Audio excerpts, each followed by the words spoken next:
ഒരു കള്ളക്കഥയായിരിക്കും അതെന്ന് എൻ്റെ അന്തരംഗം പറയുന്നത് കൊണ്ടാണ് ഞാനത് വിശ്വസിക്കുന്നത്. അതുകൊണ്ട് നിങ്ങളത് സ്വീകരിക്കണമെന്ന് എനിക്ക് നിർബന്ധമില്ല. നിങ്ങളത് എന്നോടിങ്ങനെ പറഞ്ഞ സമയത്ത് ഞാനതിൻ്റെ ഒരു തമാശയിൽ പറഞ്ഞു എന്ന് മാത്രമേ ഉള്ളൂ. എനിക്ക് ഏതായാലും പത്രങ്ങളിൽ ഒരു വാർത്ത കണ്ടതുകൊണ്ട് ഞാൻ കാര്യങ്ങളെ വിശ്വസിക്കില്ല. ഒരു ഭാഗത്തും നിങ്ങൾ വിശ്വസിക്കും. പ്രിന്റഡ് മാറ്റർ കണ്ടതുകൊണ്ട് ഞാൻ വിശ്വസിക്കില്ല. ഇതുകൊണ്ട് നിങ്ങൾ നെറ്റിൽ കയറിയോ മറ്റൊരിടത്തുനിന്നോ പ്രിന്റഡ് മാറ്റർ കൊണ്ടെന്ന് സ്വാമിജിയുടെ തെളിവെന്ന് പറഞ്ഞാൽ ഞാൻ വിശ്വസിക്കില്ല. എനിക്കെൻ്റെ അന്തരംഗത്തിൻ്റെ ഒരു വിശ്വാസമുണ്ട്. കാരണം സാഹചര്യങ്ങളുടെയും ചുറ്റുപാടുകളുടെയും തെളിവനുസരിച്ച് ഒരു പാരമ്പര്യത്തിൻ്റെ കള്ളമുള്ളിടത്തു നിന്ന് മാത്രമേ പാരമ്പര്യം വികലമായി വരുള്ളൂ, അല്ലാത്തിടത്തുനിന്ന് വരില്ല. ഹിറ്റ്ലർ ഒരിക്കലും ഒരു നരഹത്യയ്ക്ക് ഒരു ജാതിയോ മതമോ നോക്കി ചെയ്യില്ല എന്ന് തന്നെയാണ് എൻ്റെ അന്തരംഗം പറയുന്നത്. നിങ്ങളേതായാലും കാത്തിരിക്കുക. കാലം ഏതായാലും ഹിറ്റ്ലറുടെ പുതിയ ചരിത്രങ്ങൾ കൊണ്ടുവരാതിരിക്കില്ല. ഞാൻ ഇന്ന് തമാശയായി പറയുന്നു എന്ന് നിങ്ങൾ കൂട്ടിയാൽ മതി. ഇന്നത് കാര്യമായി എടുക്കണ്ട. ഒരു 10-20 വർഷത്തിനുള്ളിൽ ഒരുപക്ഷെ ചരിത്രമൊക്കെ മാറി മറിഞ്ഞു വരുമ്പോൾ ബ്രിട്ടനിൽ നിന്ന്, അമേരിക്കയിൽ നിന്ന് ഹിറ്റ്ലറുടെ മോശമായ ചരിത്രം എഴുതിയവൻ്റെ കുടുംബങ്ങളിൽ നിന്ന് തന്നെ ഉത്തമ ചരിത്രം നാളെ ഉണ്ടായി വരുമെന്ന് നമുക്ക് പ്രത്യാശിക്കാം.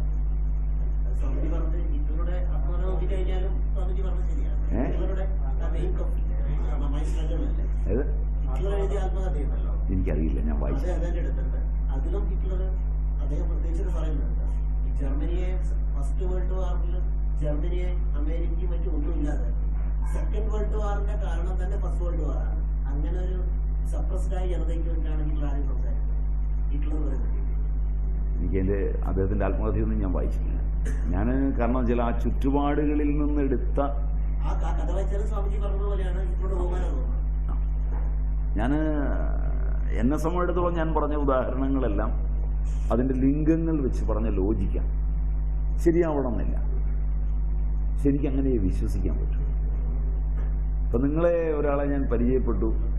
ആ പരിചയപ്പെടലിൽ നിങ്ങളുടെ സ്വഭാവത്തെക്കുറിച്ചൊരു ലിംഗ്വിസ്റ്റിക് ആയിട്ടൊന്നും എൻ്റെ തലയിൽ കയറിയാൽ പിന്നെ അതല്ല എന്ന് പറഞ്ഞ് ആരെങ്കിലും പറഞ്ഞാൽ ഉടനെ ഒന്നും ഞാൻ വിശ്വസിക്കില്ല.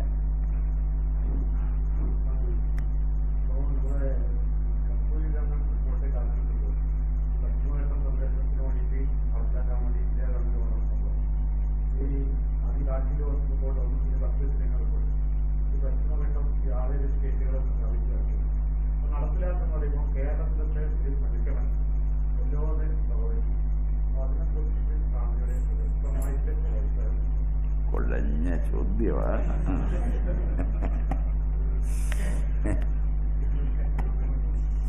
എൻ്റെ അറിവിൽ ഞാൻ മനസ്സിലാക്കിയിടത്തോളം പശ്ചിമഘട്ടമെന്ന് പറയുന്നത് കേരളത്തിൻ്റെ തെക്കേയറ്റം മുതൽ വടക്കേയറ്റം മുതൽ അങ്ങ് താപ്തി നദി വരെ നീണ്ടു കിടക്കുന്നതാണ്. അങ്ങനെയാണ് ഞാൻ പശ്ചിമഘട്ടത്തെ മനസ്സിലാക്കിയിരിക്കുന്നത്. അതായത് വേദാരണ്യം ഉൾപ്പെടെയുള്ള താപ്തീശ്വർ, ബേട്ടൂൾ കഴിഞ്ഞാണ് മഹാരാഷ്ട്രയിൽ, താപ്തി വരെയാണെന്നാണ് എൻ്റെ ഒരു ഓർമ്മ. നിങ്ങളിപ്പോൾ പെട്ടെന്ന് ചോദിക്കായതുകൊണ്ട് ഞാൻ പ്രിപ്പയർഡല്ല.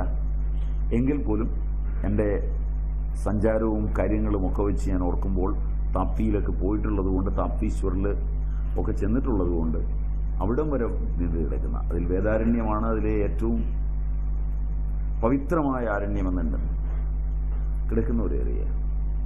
അതിൽ കേരളം സ്വാതന്ത്ര്യപ്പിറവിയുടെ കാലത്ത് 35% വനമായിരുന്നു.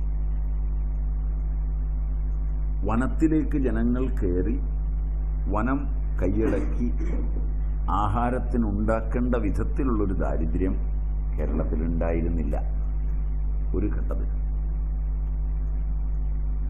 ആദ്യകാലത്ത് തെക്കൻ ജില്ലകളിൽ നിന്ന് പലവിധ പ്രശ്നങ്ങൾ കൊണ്ടാണ് ആളുകൾ കുടിയേറ്റക്കാരായും കയ്യേറ്റക്കാരായും വന്നിട്ടുള്ളത്. അത് നിങ്ങളുടെ പല സിനിമകളിലും അത് കഥയായി വന്നിട്ടുണ്ടെന്നാണ് എനിക്ക് തോന്നുന്നത്.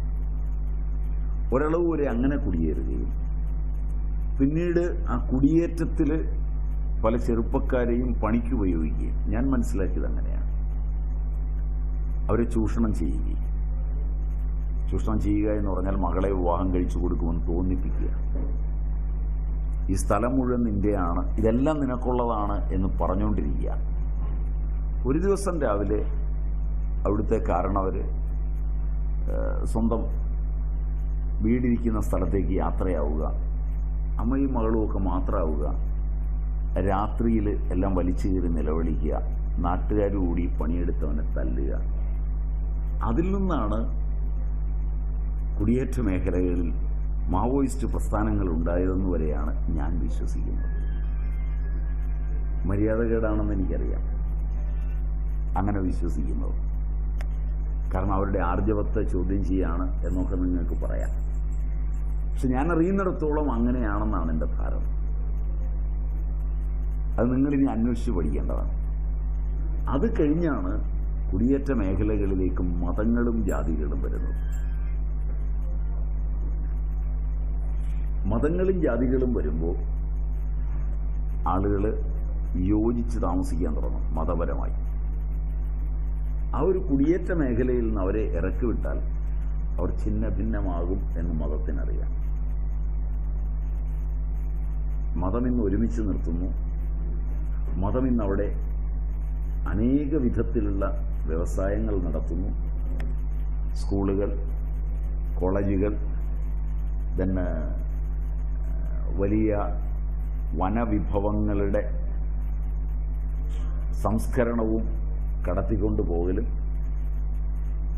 പിന്നെ അല്പം നായാട്ട് മുതലായ കാര്യങ്ങൾ, അതിൽ നിന്ന് കിട്ടാവുന്ന വിഭവങ്ങൾ, അതിലുപരി കഞ്ചാവ് തുടങ്ങിയവയുടെ കൃഷി വ്യാപകമായ തോതിൽ, അതുപോലെ തന്നെ ആയുധ ശേഖരണം, ആരാധനാലയങ്ങളെ കേന്ദ്രമാക്കിയുള്ള ആയുധ ശേഖരണം, ഇങ്ങനെയുള്ളവയൊക്കെ രൂപാന്തരപ്പെട്ടു വരാൻ ഇടയായിട്ടുണ്ട് കഴിഞ്ഞ 15-20 കൊല്ലം കൊണ്ട്.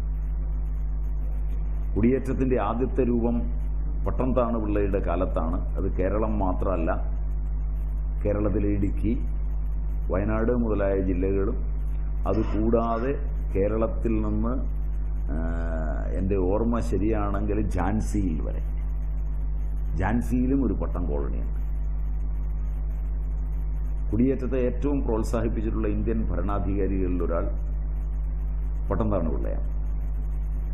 അങ്ങനെയാണ് എൻ്റെ ഓർമ്മ. ആ കാലഘട്ടത്തിൽ തുടങ്ങിയതാണ് കുടിയേറ്റം. ആ കുടിയേറ്റത്തിൽ പോയി സമ്പാദിച്ച് ഇങ്ങനെ കൊണ്ടുവന്ന് ഇങ്ങനെ അടുക്കായിട്ടൊരു സിസ്റ്റം ഉണ്ടായി. അതിനിടയിലാണ് ഒരു 1980-കൾക്കടുത്താണെന്ന് തോന്നുന്നു, കാഞ്ഞിരപ്പള്ളിയിൽ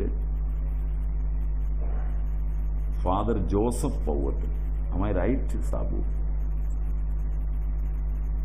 ഇപ്പോഴത്തെ Changanassery archbishop, am I right? അദ്ദേഹമാണ് പശ്ചിമഘട്ടത്തെ ഉന്നം വെച്ചുകൊണ്ടുള്ള മലനാട് ഡെവലപ്മെന്റ് സൊസൈറ്റി ഉണ്ട്.